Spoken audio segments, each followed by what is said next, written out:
Hello everyone, welcome back.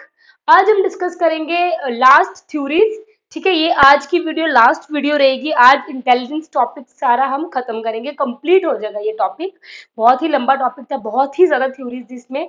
But ये theories भी आपको इनके नाम ही जानने हैं कि इन केस देखो क्वेश्चन नहीं आया इनमें से भी, बट इन केस क्वेश्चन आ गया कुछ भी तो आपको ये चीजें पता होनी चाहिए। बहुत ही डिटेल में हमने इंटेलिजेंस को समझा है।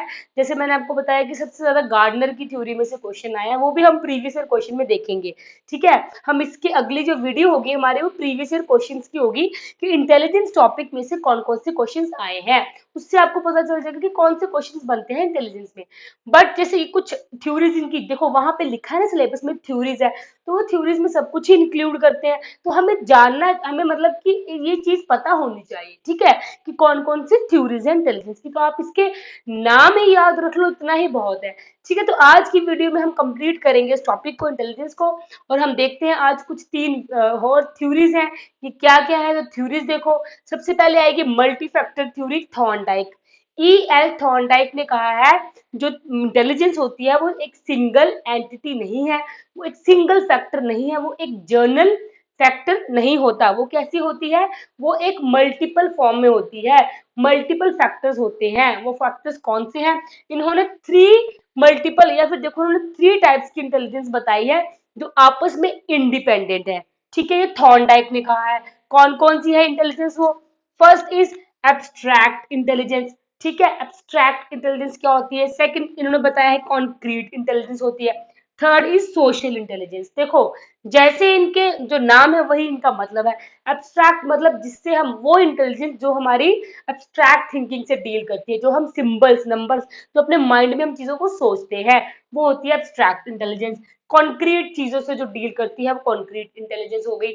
जैसे जो चीजें हमारे सामने प्रेजेंट है, जिसे हम टच कर सकते हैं फिजिकली, मीन जो ऑब्जेक्ट्स के साथ डील कर रही है, जो थिंग्स के साथ डील करती है, वो आ जाएगी कॉन्क्रीट इंटेलिजेंस।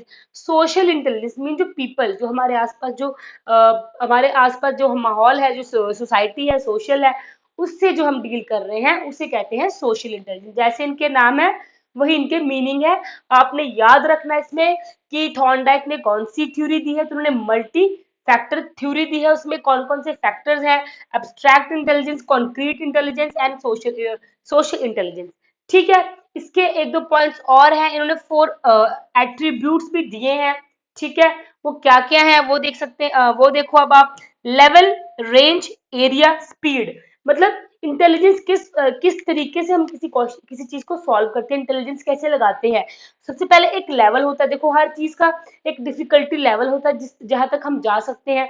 तो ये लेवल की बात की। एक हमारी रेंज होती है, सेट ऑफ क्वेश्चन या कह लो सेट ऑफ सिचुएशन जो हमारे रेंज तक होते हैं, एक रेंज पहुंचती है, हम एक रेंज तक चीजों को सॉल्व कर सकते हैं, वो रेंज होगी। लेवल और रेंज मिलाकर फिर एक पूरा एरिया बना देता है। और स्पीड मतलब कि हम कितनी स्पीड से वो अपनी इंटेलिजेंस को, अपनी जो माइंड को हम चला रहे हैं। ठीक है, कितना हम रैपिडली इस चीज को डील कर रहे हैं।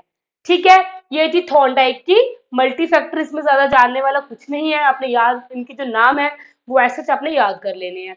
ठीक है, अब देखो एक है पास मॉडल ऑफ इंटेलिजेंस, पास। ठीक है, ये दिया है दास, जेपी दास ने दिया है पास मॉडल इंटेलिजेंस का। अब आपने देखना ये पास का मतलब क्या है, PASS। ठीक है, तो आपने देखना है इनका जो इनका मीनिंग है वो क्या निकलता है। देखो पी से होती है planning, P for planning, A से अटेंशन अराउजल। ठीक है, C for simultaneous process and sorry, तो देखो P for planning, A for attention और arousal, S for simultaneous process and last is successive processing.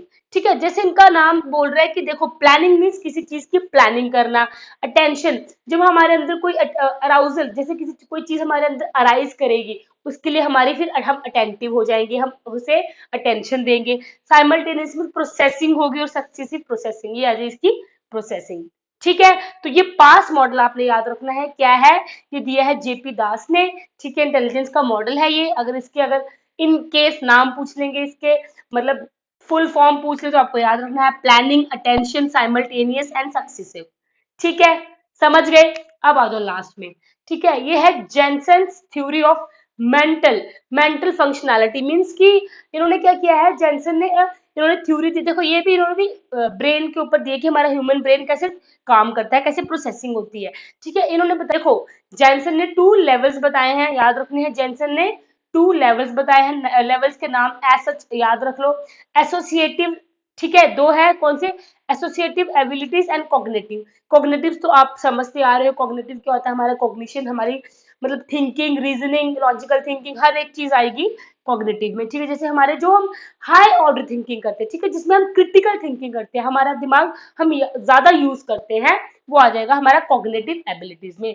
Associative means हम कुछ experience के साथ कुछ चीजों को एसोसिएट करके रखते हैं, जिसमें हमारी मेमोरी आ जाएगी, क्योंकि हम चीजों को याद कर रहे हैं, मेमोरी, रोट लर्निंग, जो हम ये सब चीजें करते हैं, वो आएगी एसोसिएटिव में। और कॉग्निटिव में क्या आएगी, हमारी हाई ऑर्डर थिंकिंग आ जाएगी, एनालिटिकल थिंकिंग आ जाएगी, प्रॉब्लम सॉल्व, जितने भी हमारे हाई ऑर्डर थिंकिंग आएगी वो आ जाएगी कॉग्निटिव एबिलिटीज में।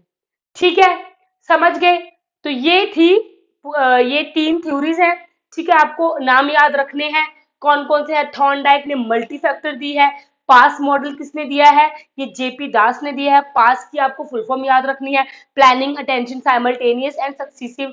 जेनसन के बारे में देखो क्वेश्चन कोई नहीं पूछा गया इसमें से, फिर भी बार बार कह रही हूँ, एग्जाम हमें नहीं पता, कोई भी कभी भी क्वेश्चन कुछ भी पूछ सकते हैं, तो आपको अपनी तैयारी फुल रखनी है। ठीक है, आपको अपने अपने तरफ से आपको एक मार्क्स मतलब एक नंबर भी आपको छोड़ना नहीं है। तो ठीक है, हमें क्या करना है, जितना सिलेबस कवर होता है हमें वो देखना है।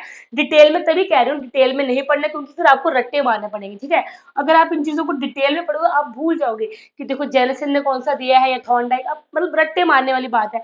बट आपको अगर एक कंसेप्ट याद हो गया ना कि जेनिसन के थॉर्नडाइक की थ्योरी कौन कौन सी, तो आपको इतना ही याद रखना, इतना बहुत है एग्जाम के लिए। ठीक है, तो देखो समझ गए, जेनिसन ने दिए हैं 2 लेवल्स, 2 लेवल्स बताए हैं। एसोसिएटिव मीन चीजों को एसोसिएट करके हम, जैसे मेमोरी, रोट लर्निंग आ जाएगी इसमें, और कॉग्निटिव एबिलिटी जिसमें हमारी हाई ऑर्डर थिंकिंग आती है। समझ गए। तो ये थी आज की वीडियो, ये था हमारा इंटेलिजेंस का टॉपिक। हमने इंटेलिजेंस पे अभी तक आई थिंक 8 की 9 वीडियोस बन चुकी हैं इसमें, क्योंकि 9 पार्ट्स तो 9 वीडियोस बनी है। आपने हर एक वीडियो अच्छे से देखनी है, समझनी है। ये नहीं है कि समझना नहीं है, चीजों को समझो, रिलेट करो, चीजें समझ आ जाएंगी। ठीक है, सबके अपने अपने व्यूज हैं। देखो ना, वही चीज सबने अपने अपने व्यूज दिए, कईयों का है मल्टी फैक्टर है, इन्होंने 2 लेवल्स में समझाई है, सबने इंटेलिजेंस अपने अकॉर्डिंग समझाई है। ठीक है, कोई कहते हैं सिर्फ एक जर्नल फैक्टर है, कुछ कहते हैं डिफरेंट डिफरेंट फैक्टर्स होते हैं, मल्टी फैक्टर्स होती है इंटेलिजेंस, तो अपने व्यूज हैं। ठीक है, तो जैसे बच्चा देखो, एजुकेशन में अगर हम बात करें तो जितना हमें पता होगा कि कितने टाइप की इंटेलिजेंस होती है, बच्चे के अंदर कैसी इंटेलिजेंस पाई जाती है, उतना टीचर को इजी रहेगा उस अपनी पेडागोजी उसके ऊपर लगाने के लिए। ठीक है, अपने मेथड्स वो लगा सकता है, क्योंकि टीचर को पता है कि इस बच्चे का इंटरेस्ट किसमें, इस बच्चे का आईक्यू कितना है, इस बच्चे का इंटेलिजेंस कितना है, तो हम उस हिसाब से अपनी पेडागोजी या टीचर अपनी पेडागोजी यूज कर सकता है एक बच्चे के ऊपर। ठीक है, तो ये था टॉपिक। आई होप आपको इंटेलिजेंस की हर एक वीडियो समझ आई हो, आपको आज की वीडियो भी समझ आई है। अगर आपको इंटेलिजेंस में कोई भी डाउट है, ठीक है, या फिर आज की वीडियो में कोई डाउट है, तो कमेंट करें। अब इसके बाद हम करेंगे इसके प्रीवियस ईयर क्वेश्चन, जिससे आपके डाउट्स और अच्छे से क्लियर हो जाएंगे। ठीक है, so thank you so much.